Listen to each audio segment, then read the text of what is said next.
دوسری جگہ کسی سفیر سے ملاقات کے لیے جا رہے تھے، آپ نے اپنے نالین مبارک اٹھا لیے تو آپ کے خادم نے کہا کہ دنیا دیکھے گی بادشاہ اسلام ہے اور اپنی جوتی کو خود اٹھائے ہوا ہے، شاید آپ کی عظمت پر اور آپ کی عزت پر فرق آ جائے، آپ ہمیں جوتی دے دیجئے میں اس کو پکڑ لوں۔ وہ عمر ابن خطاب جس کی ایمان کے لیے اللہ کے نبی دعا کر رہے ہیں اور دعا کا انداز یہ ہے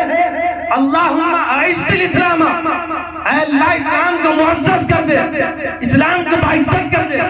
وہ عمر ابن خطاب ہے۔ لیکن آپ نے جواب دیا کننا نذل قوم فاعزنا اللہ بالاسلام، کہ زمانہ جاہلیت میں جب ہم نے محمد رسول اللہ کا کلمہ نہیں پڑھا تھا، جب ہمارا دل توحید کے چراغ سے روشن نہیں تھا، اس وقت ہم ذلیل ترین قوم تھے، لیکن جب سے ہم نے محمد رسول اللہ کی بارگاہ میں اپنی جانوں کی قربانیاں دی ہے اور اپنے آپ کو بیچ دیا ہے تو اللہ نے اس کے ذریعے سے ہمیں عزت عطا کی۔ گویا اگر عزت مل رہی ہے تو مصطفیٰ کریم صلی اللہ علیہ وسلم کے قدموں سے مل رہی ہے، اسی لیے دنیا میں ان کی عظمت کا اعتراف کرو، مرنے کے بعد بھی آپ جانتے ہیں قرآن کہتا ہے الذی خلق الموت والحیات لیبلوکم ایکم احسن عملا، ہم نے موت اور زندگی اس لیے پیدا فرمائی کہ آزمائے کہ تم میں کا عمل کے اعتبار سے کون بہتر ہے۔ اس سے کلیئر ہو گئی یہ بات اور یہ کنسپٹ کلیئر ہو گیا کہ انسان پیدا ہوتا ہے پھر مرتا کیوں، تاکہ اللہ تعالیٰ آزمانے کے عمل کے اعتبار سے کون بہتر ہے۔ لیکن تعجب تو یہ ہے جب قبر میں سوالات ہو رہے ہیں تمہارا دین کیا ہے، تمہارا رب کون ہے، محمد رسول اللہ کے بارے میں کیا کہتا تھا، تینوں سوالات ہو رہے ہیں، ایک بھی عمل کے بارے میں نہیں ہو رہا ہے۔ پوچھنا تو یہ چاہیے تھا کہ نماز تو نے کتنے وقت کی پڑھی ہے، پوچھنا یہ چاہیے تھا تو نے روزہ رکھا ہے یا نہیں، پوچھنا یہ چاہیے تھا تو نے حج کیا ہے یا نہیں۔ ایک بھی سوال انسان کے عمل کے بارے میں نہیں ہو رہا ہے، انسان کے عقیدے کے بارے میں اس لیے سوال ہو رہا ہے کہ لوگوں جہاں تمہیں دنیا میں عظمت مصطفیٰ کو ماننا ہوگا قبر میں بھی تمہیں عظمت مصطفیٰ کو ماننا ہوگا، بغیر قبر میں عظمت مصطفیٰ کو مانتے ہوئے تمہاری بخشش خدا کی قسم نہیں ہو سکتی۔ نعرہ تکبیر، نعرہ رسالت، عظمت مصطفیٰ کانفرنس زندہ باد۔ دنیا میں بھی عظمت مصطفیٰ کو تسلیم کرو، قبر میں بھی عظمت مصطفیٰ کو ماننا ہوگا اور میدان محشر میں بھی عظمت مصطفیٰ کو ماننا ہوگا۔ روایات بتاتی ہیں اللہ کے نبی علیہ السلام نے فرمایا میدان محشر قائم ہوگا، لوگ پروانہ وار پھریں گے، قرآن کہتا ہے بیوی بچوں سے، بچے اپنے والدین سے اور شوہر بیوی سے، ہر ایک سے جدا ہو جائے گا، کوئی کسی کو پوچھے گا نہیں۔ ایک دن 50,000 سال کے برابر ہوگا اور آدھا دن اس بارے میں گزر جائے گا کہ ہمارے ساتھ کسی کو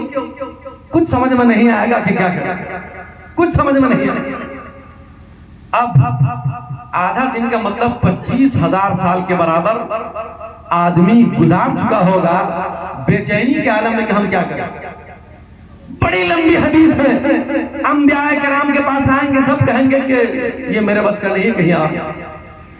اللہ کے نبی علیہ السلام کی بارگاہ میں آئیں گے، عظمت مصطفیٰ کو ماننا اور رحمت مصطفیٰ کی ضرورت جس طریقے سے دنیا میں مسلمانوں کو ہے، قبر میں مسلمانوں کو ہے، اسی طریقے سے حشر میں مسلمانوں کو بھی ہے، منافقوں کو بھی ہے اور مرجئوں۔ اس لیے کہ وہاں جب 25,000 سال کے برابر دن گزر چکا ہوگا، کوئی بات نہیں اٹھائے گا اللہ کے سامنے۔ کون ہے جو اللہ کے سامنے بات اٹھائے گا؟ یوم یقوم الروح والملائکہ لا یتکلمون الا من اذن له الرحمن، سب کھڑے رہیں گے، فرشتے کھڑے ہوئے ہیں، خصوصیت کے ساتھ جبریل بھی کھڑے ہوں گے، کوئی نہیں بولے گا، جس کو اللہ اجازت دے گا وہ بولے گا۔ اب محمد رسول اللہ فرمائیں گے اے اللہ اپنے ان بندوں کا حساب لے لے۔ وہاں پر جنت اور جہنم میں جانے کی بات تو الگ ہے، لیکن اگر لوگوں کے اعمال تولے جائیں گے، لوگوں کا فیصلہ کیا جائے گا، تو خدا کی قسم اس وقت تک نہیں کیا جائے گا جب تک محمد مصطفیٰ نہیں۔ گویا میدان حشر میں بھی ضرورت پڑ رہی ہے تو محمد رسول اللہ کی ضرورت پڑ رہی ہے۔ اب حشر میں بھی ہمیں عظمت مصطفیٰ کا اظہار ملے گا۔ آپ یہ حدیث سن رہے ہیں نا، اور اس تعلق سے بہت لمبی حدیث ہے، میں وقت لینا نہیں چاہتا۔ انبیاء کرام کے پاس آئیں گے، ہم کو تو معلوم ہے کہ سب کے پاس جائیں گے اور سب بھیج دیں گے، آخر میں محمد رسول اللہ کے پاس آئیں گے۔ جب اللہ کے نبی علیہ السلام کی بارگاہ میں آنا تھا تم ڈائریکٹ کیوں نہیں چلے گئے؟